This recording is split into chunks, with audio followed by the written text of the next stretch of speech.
true players? It's your homie C-Rod, and today I got the deck profile, the Unstoppable. Make sure to smash that like button, subscribe if you're new here, if you guys like deck profiles and anything Dragon Ball Super card game.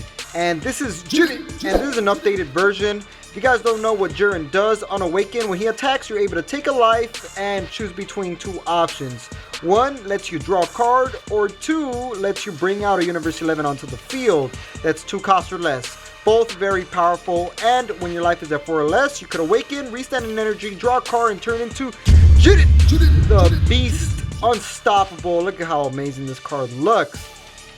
When he attacks, he gains a 5k boost power, and you draw a card for his auto and awakening ability that if you happen to have a Universe 11 on the field, you could use his activate battle, take a life, and this guy is immortal for the duration of the turn as long as you have a Universe 11 on the field. That is JIREN, the Beast. So now, let's talk about the cards that are actually in the deck. Make sure to smash that like button for this JIREN deck profile. And as you guys can see, we got Super Saiyan Gogeta Dynamic Unison we're going to be playing 4 of in this deck. This is our Unison of the deck. If all your energy is in rest mode, your leader gains 5k boost power during your opponent's turn, which is very useful to survive, and an auto that if your opponent activates an extra card, he gets an additional marker. Very powerful to give this guy a lot of markers.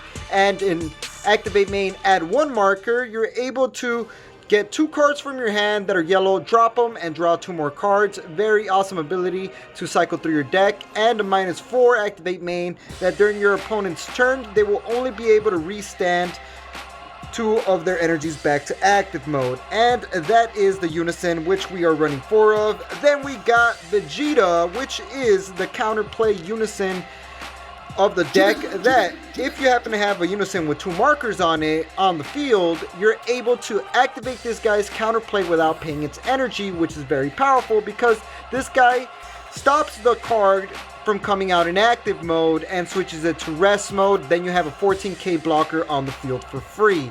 We have 4 of these must of in this deck, very powerful. Then we got Kunchi Threaded in Energy, which is our Universe 11 that you have to have onto the field. So we have this Kunchi in the deck because of its permanent that all Universe 11 members in the battle area with an energy cost of 2 or less, they all gain barrier. And this guy is going to be a 1-cost barrier card that's going to make your opponent have a hard time getting rid of Universe 11 members on the field, so you could activate battle your JIREN. Then we got Binary Blade Casserole, which is a 2-drop that we're running 3 of. And this guy, you want to bring out ideally with your leader JIREN's ability on Awaken, bring him out onto the field, then he's able to search your deck and bring out a Universe 11 member with an energy cost of 1 from your deck onto the field, allowing you to bring out Kunchi if you do not happen to draw him. So we have 3 of those. Then we got Topo Gaze of Justice, which we are running 3 of. This guy's actually very powerful. It's a 1-drop, and what he does is when you bring him out, you're able to force your opponent to discard 1 card from their hand, and if this card would be removed from the battle area by a skill, your opponent discards an additional card as well. You could only activate the discard ability once per turn. So that is Topo, very powerful. We are running 4 of the Topos. Then we got Cocket in here, and if you guys haven't noticed, this is yellow-green, and Cocket is a very powerful card because of its activate main. If this card's in the drop area, you're able to drop 1 card from your hand to bring this guy out onto the field, and this 1 extra cost is necessary to Successor, which is when you pretty much tribute cards and sacrifice them to bring out a bigger battle card, and they have to equal the amount total that you're trying to Successor. So we have 4 of the Belma Double Devastation card. This card is one of the coolest cards in Dragon Ball Super card game in my opinion. Look how cool this card looks. But what this card does, it's a blocker. It comes out for free onto the field. If you choose 3 battle cards that are on the field and place them in the drop area, he comes out with no energy, and then you're able to KO one of your opponent's battle cards on the field as well. We have 3 of the Bell mods. Then we got Hero Combination Zoray. Now we're going into your yellow package Universe 11 cards. So this Zoray is very powerful because it's a blocker, and once per turn this card cannot be KO'd if there is another Universe 11 in play. So this guy is pretty much a hard card, a hard blocker to get rid of. So he is definitely going to be clutch to protect you late game.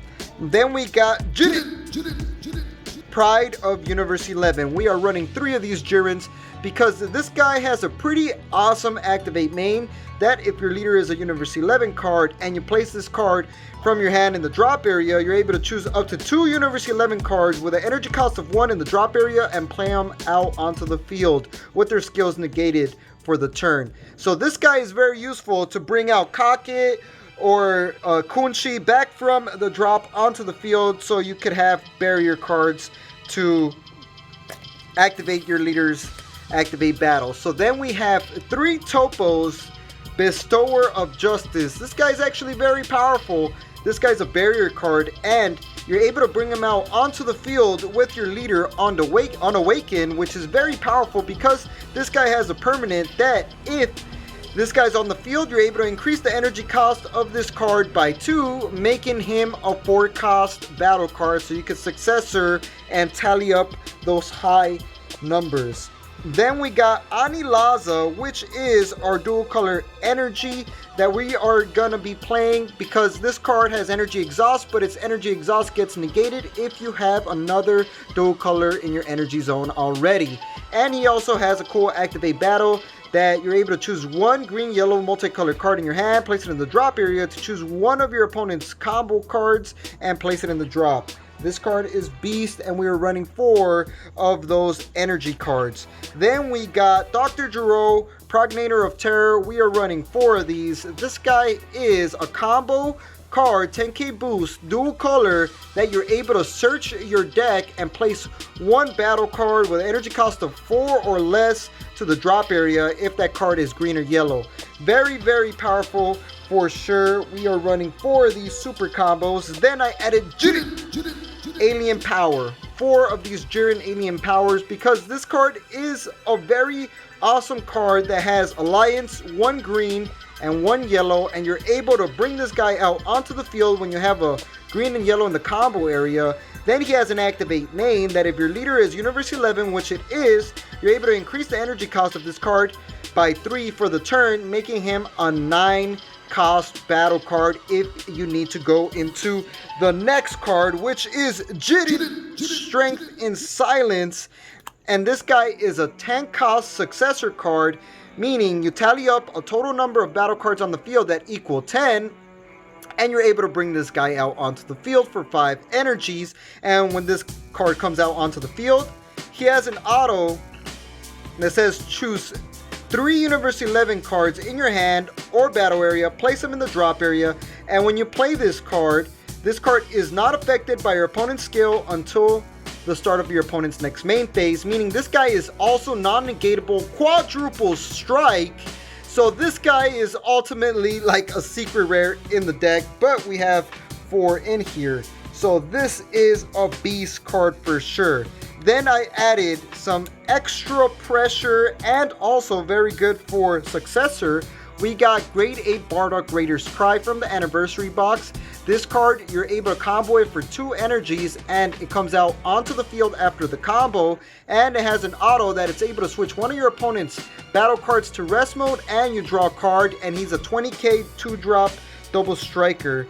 Then after that, we also have Release from Evil, which is an extra card that you're able to activate for free if you have a yellow Unison on the field. And what this card does is it stops your opponent's battle card from restanding for the turn, and on top of that, it also negates their skills. So if you have a Unison, you activate this card, a quadruple strike does not become a quadruple strike. It becomes a single strike because the skills are negated. And last but not least, the boss of the boss, we have JIREN, Absolute Justice. We are running 2 of these. If you happen to have Universe 11 members on the field, you're able to reduce the energy cost of this card in your hand by 1. So if you spam out the board with a bunch of Universe 11 members, and you're going to be able to do it with Justice Pride of Universe 11, this card, turn 5, you bring it out, and it has an auto that when you play this card,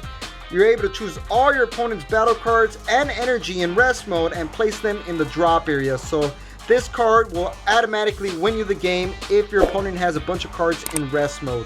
This is the final push of the deck. Make some space right there. And this is the deck profile. Hopefully you guys could see it. Subscribe if you are new here. Like, comment, and like we always say, y'all stay super.